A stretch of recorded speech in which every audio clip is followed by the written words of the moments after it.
அது UKG class room. வகுப்பறையில ஒரு பெரிய பாக்ஸ் நிறைய பல கலர்கள்ல கிரையான்ஸ். டீச்சர் குழந்தைங்கள பார்த்து, குழந்தைங்களா, ஒவ்வொருத்தரும் உங்களுக்கு பிடிச்ச கலர் கிரையானை எடுத்து உங்க பேரை எழுதுங்க, எழுதிட்டு வீட்டுக்கு போகலாம்னு சொன்னாங்க. மாயாவை கூட்டிட்டு போக வந்த அம்மாவுக்கு சந்தோஷமா இருந்துச்சு. ஏன்னா முந்தின நாள் தான் அவ மாயாவுக்கு அவ பெயரை எழுத சொல்லி கொடுத்திருந்தா.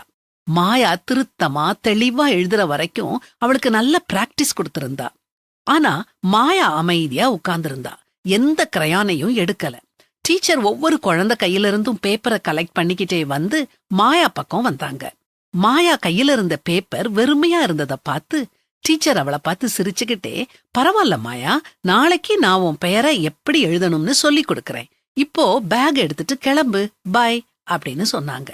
அம்மா போற வழியில குழந்தைகிட்ட, மாயா, உனக்கு தான் உன் பேரை எழுத தெரியுமே, அம்மா தான் சொல்லி கொடுத்தேனே, ஏன் உன் பேரை எழுதலன்னு கேட்க, மாயா அம்மாவை பார்த்து, நான் என் பேரை எழுதல, ஏன்னா எனக்கு பிடிச்ச கலர் கிரையான் அங்க இல்லன்னு சொன்னான்.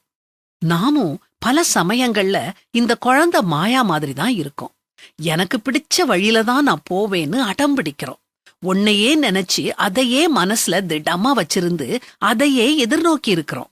அழகான பாக்ஸஸ்ல பல வர்ணங்கள்ல கண்ணை கவர்ற மாதிரி பல கிரையான்ஸ் இருக்குது. நம்மை சுற்றியுள்ள பல ஆசீர்வாதங்களை, பல நன்மைகளை பார்க்காம ஏதோ ஒன்னையே நினைச்சு ஏங்கிக்கிட்டு இருக்கிறோம். நமக்குன்னு சில திட்டங்களை வச்சிருக்கிறோம். கடவுள்கிட்ட அதை தரச் சொல்லி கெஞ்சறோம். நாம கேட்டதைத்தான் அவர் கொடுக்கணும்னு பிடிவாதமா நிக்கிறோம். கடவுள் நாம நினைக்கிறத விட அழகான இன்னொரு கிரையான கொடுக்க ஆவலா இருக்கிறாரு. வேற வழியில நம்ம வழிநடத்த காத்துக்கிட்டு இருக்கிறாரு.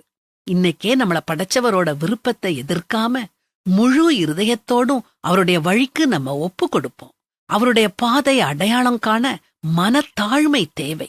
அது நம்மகிட்ட இருக்குதா? கர்த்தர் நல்லவரும் உத்தமருமாயிருக்கிறார். ஆகையால் பாவிகளுக்கு வழியை தெரிவிக்கிறார்.